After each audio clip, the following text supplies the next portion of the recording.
जय हिंद दोस्तों, मैं जेपी चौधरी और आप देख रहे हैं YouTube channel service to saving guide. Service to saving guide में आपका बहुत बहुत स्वागत है।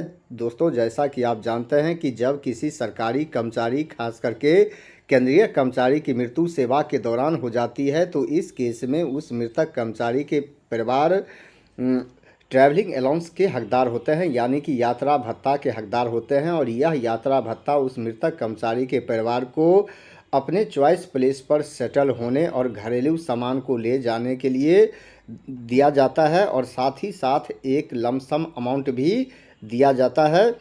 और यह अमाउंट उस सरकारी कर्मचारी के परिवार को ट्रैवलिंग अलाउंस के रूप में रीइम्बर्स किया जाता है।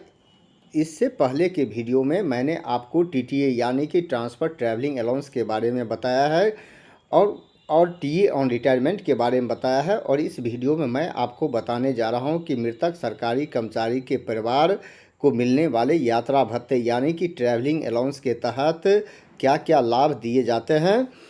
तो मैं इस वीडियो में आपको पूरी जानकारी देने जा रहा हूं कि एडमिसिबिलिटी से संबंधित नियम क्या है, क्लेम करने के लिए कितना टाइम लिमिट रखा गया है, एडवांस से संबंधित नियम क्या है, पेमेंट किस परिवार के सदस्य को दिया जाता है, कंपोजिट ट्रांसफ़र ग्रांट कितना मिलता है, और किराया से संबंधित नियम क्या है, और घरेलू सामान को धोने या ले जाने में जो खर्चा आता है तो उसके पेमेंट से संबंधित नियम क्या है। ये सारी जानकारी आपको एक वीडियो में मिलने वाला है, इसीलिए आप इस वीडियो के अंत तक ज़रूर बने रहिएगा।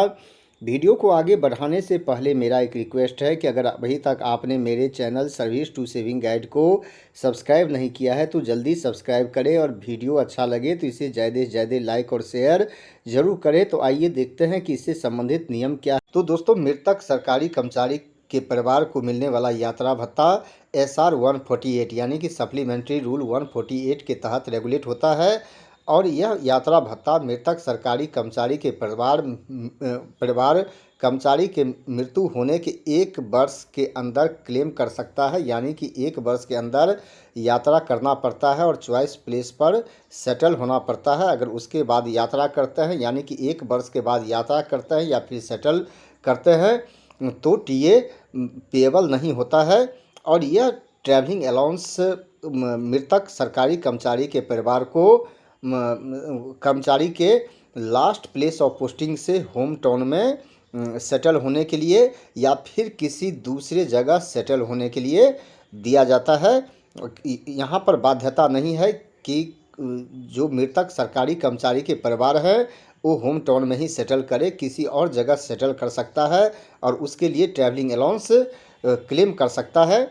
और ट्रैवलिंग यानी कि जब यात्रा पूरा हो जाता है तो उसके बाद कितना टाइम लिमिट रखा गया है टीए बिल यानी कि ट्रैवलिंग अलाउंस बिल सबमिट करने के लिए, इस पर आपको खास ध्यान देना चाहिए कि इसके लिए 1 मंथ का टाइम होता है। यानी कि जब कोई भी मेंबर यात्रा कर लेता है तो 1 महीना के अंदर टीए बिल सबमिट करना पड़ता है। और इसके लिए 2 कंडीशन है। अगर अलग अलग बैच में अलग अलग मेंबर यात्रा करते हैं तो जब लास्ट मेंबर भी यात्रा कर लेता है तो उसके 1 महीना के भीतर टीए बिल सबमिट करना पड़ता है।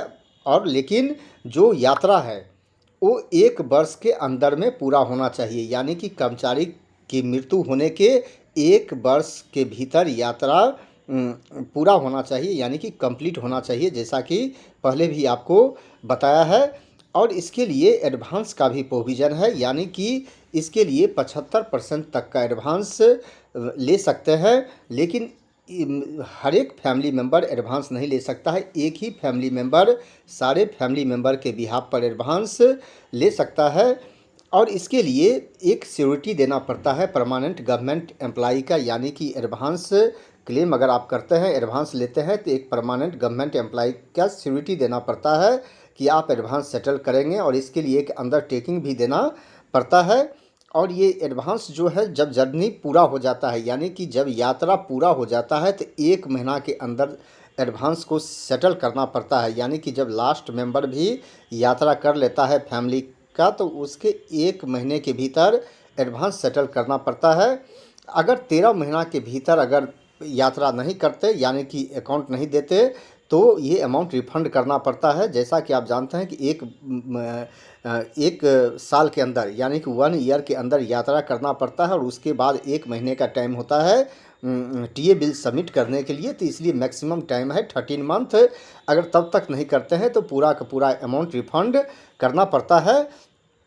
और इसके लिए पेमेंट जो होता है, पेमेंट जैसा कि आपने अभी देखा है कि सारे फैमिली मेम्बर ना तो एडवांस क्लेम कर सकते हैं ना तो दूसरे क्लेम ले सकते हैं। इसके लिए एक ऑर्डर रखा गया है कि किसके बाद किसको मिलेगा। तो इसे कहते हैं कि ऑर्डर ऑफ प्रेसिडेंट। और ऑर्डर ऑफ प्रेसिडेंट में मैं आपको दिखा रहा हूँ कि ये किनको किनके बाद मिलेगा। तो यहाँ आप ये देख सकते हैं कि जो सबसे पहले इसके हकदार होंगे एल्डेस्ट सर्वाइविंग विडो।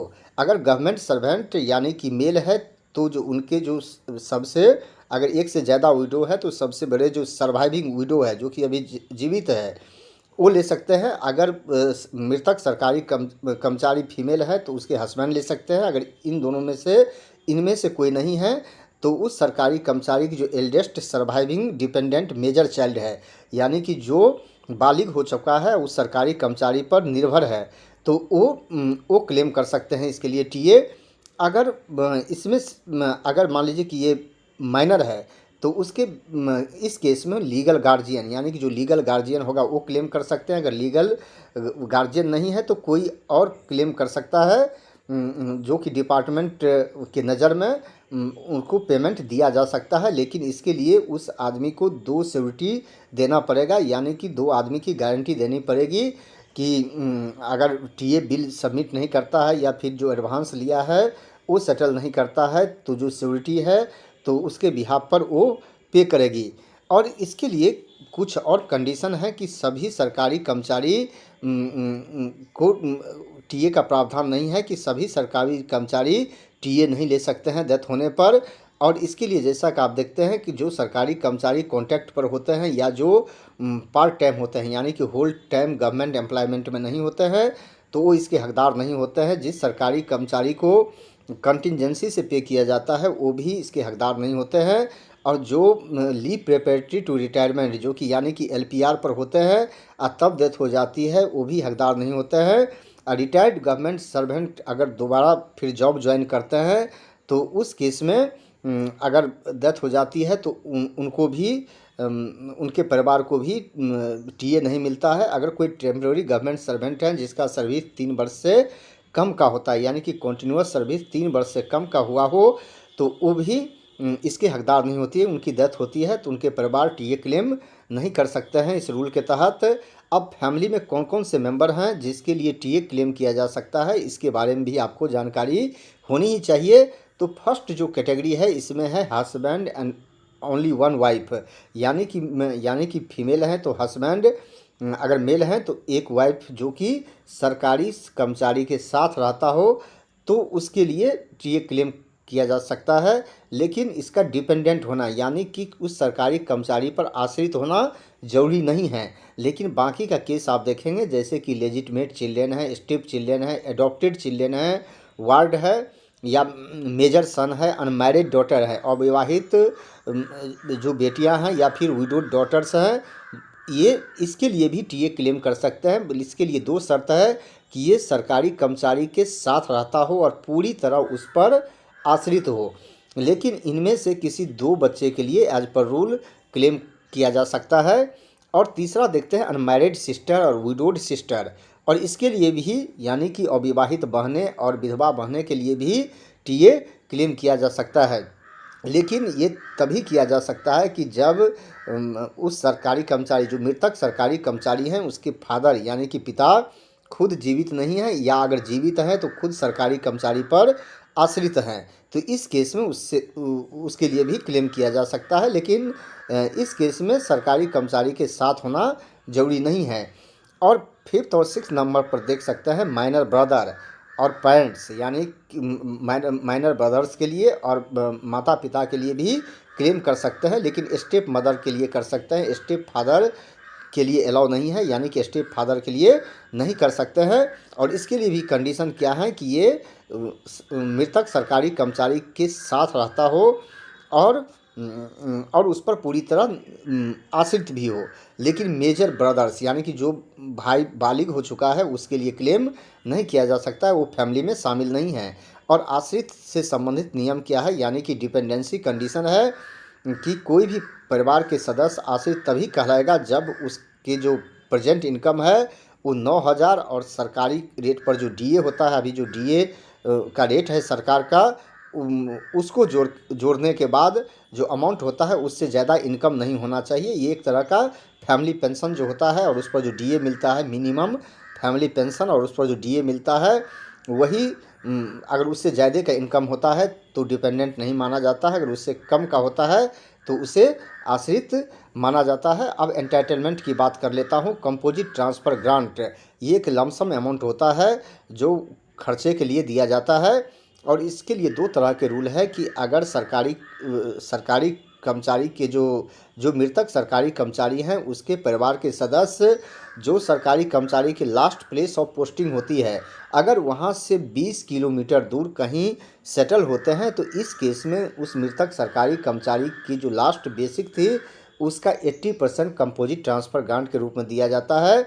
अगर वह सरकारी कर्मचारी अंडमान निकोबार या फिर लक्षद्वीप आइलैंड में पोस्टेड थे तो उसके परिवार को 100% लास्ट मंथ के बेसिक का कंपोजिट ट्रांसफ़र ग्रांट के रूप में दिया जाता है, पेएबल होता है।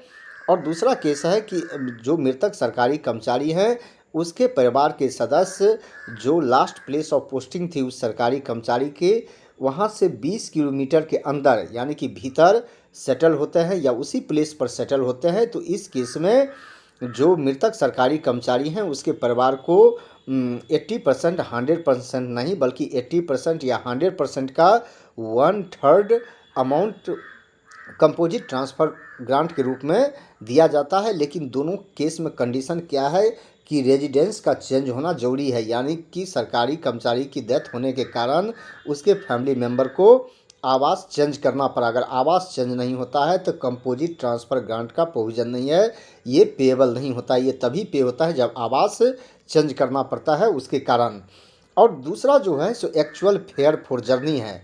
जो मृतक सरकारी कर्मचारी हैं अगर उसके परिवार के सदस्य रेल, स्टीमर, एयर, रोड से यात्रा करते हैं तो जो एक्चुअल फेयर होता है वो पे होता है। और इसके लिए जो क्लास का एंटाइटल होता है तो सरकारी कर्मचारी यानी कि मृतक सरकारी कर्मचारी जिस क्लास के एंटाइटल थे वही एंटाइटलमेंट उसके परिवार के सदस्य का भी बनता है, उसी रेट से पे किया जाता है। लेकिन अगर आवास चेंज नहीं होता है तो मृतक सरकारी कर्मचारी के परिवार टीए भी क्लेम नहीं कर सकते। और इसके लिए जो रोड माइलेज अलाउंस होता है, जो मैं बात करता हूँ कि जो टीए होता है तो यानी कि जो रेजिडेंस से जो नियरेस्ट बस स्टैंड होता है या फिर रेलवे स्टेशन होता है, एयरपोर्ट होता है या फिर अपोजिट साइड जहाँ सेटल होते हैं वहाँ के जो nearest bus station, railway station या एयरपोर्ट होता है या फिर पोर्ट होता है तो वहाँ से रेजिडेंस से लेके रेलवे स्टेशन तक के बीच की दूरी के लिए टीए पेएबल नहीं होता है, क्योंकि ये सीटीजी में ही शामिल होता है। और इसके बाद जो तीसरा जो रिम्बर्समेंट होता है वो ट्रांसपोर्टेशन ऑफ पर्सनल इफेक्ट यानी कि जो घर के सामान है उससे ले जाने में जो खर्चा आता है वो पेएबल होता है। लेकिन ये रेजिडेंस टू रेजिडेंस कैलकुलेट होता है, यानी कि जिस पॉइंट से सामान कैरी किया जाता है और जहाँ पर डिलीवर किया जाता है तो इसके बीच की जो दूरी होती है तो पूरी दूरी के लिए तय रेट पर पे होता है। तो मैं बात करता हूँ कि अगर सामान को रेल, स्टीमर या रोड से ले जाते हैं तो इसके लिए क्या प्रोविज़न है।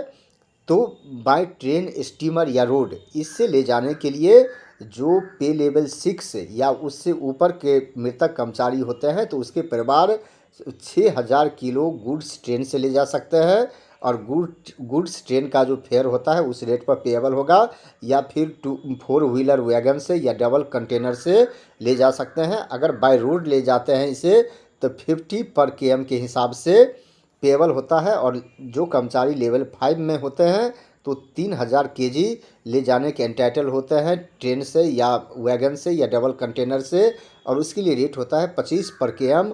और 4 और उससे नीचे के एम्प्लाई जो है सो 1500 किलोग्राम ले जाने के एंटाइटल होते हैं। अगर रोड से ले जाते हैं तो 15 रुपया प्रति किलोमीटर के हिसाब से पे होता है। और ये जो बाय रोड 50, 25 और 15 का जो अमाउंट है, जब DA 50% बढ़ेगा तो ये भी अमाउंट 25% बढ़ जाएगा। और अगर स्टीमर से ले जाते हैं, यानी कि सामान को अगर स्टीमर से कैरी करते हैं, तो उसके लिए रेट क्या होगा, तो जो shipping corporation of India rate prescribe करती है, तो उस रेट पर पेबल होता है।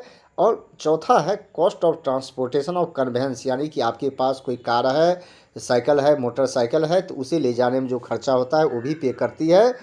और इसके लिए आप देख सकते हैं कि जो पे लेवल 6 और उससे ऊपर के मृतक कर्मचारी थे, तो उसके परिवार एक मोटर कार, एक मोटरसाइकिल या स्कूटर सरकारी खर्चे पर ले जा सकते हैं। और 5 और उससे जो नीचे पे लेवल के कर्मचारी हैं, वो कार नहीं ले जा सकते, बल्कि एक मोटरसाइकिल, स्कूटर, मोपेड और साइकिल, इसके लिए रिम्बर्समेंट किया जाएगा। अगर ट्रांसपोर्ट रेल से करते हैं, यानी कि जो कन्वेंस हैं, जो गाड़ी है, उसको अगर रेल से ले जाते हैं, तो जो पैसेंजर ट्रेन के भाड़ा के हिसाब से चार्ज होता है, उस हिसाब से पे होगा। अगर उसको ट्रक से ले जाते हैं, और जहाँ पर ट्रक से ले जाते हैं वहाँ पे रेल कनेक्टिविटी है, तो पैसेंजर फ्रेट का जो भाड़ा होता है उससे रेगुलेट होगा। अगर वहाँ पर रेल कनेक्टिविटी नहीं है दोनों जगह के बीच में, तो वहाँ पर उस स्टेट का जो टैक्सी और ऑटो रिक्शा का रेट होता है, उस हिसाब से ये पे किया जाता है। तो दोस्तों, मुझे पूरा विश्वास है कि यह वीडियो अच्छा लगा होगा। पूरी जानकारी आपको मिल गई होगी कि जब किसी सरकारी कर्मचारी की डेथ होती है, तो उसके परिवार को टीए के तहत क्या क्या बेनिफिट्स दिए जाते हैं। मुझे पूरा विश्वास है कि आपको वीडियो अच्छा लगा होगा, जानकारी अच्छी लगी होगी। और वीडियो अच्छा लगा तो आप इसे ज़्यादा से ज़्यादा लाइक और शेयर ज़रूर करें। यह वीडियो देखने के लिए आपको बहुत बहुत धन्यवाद।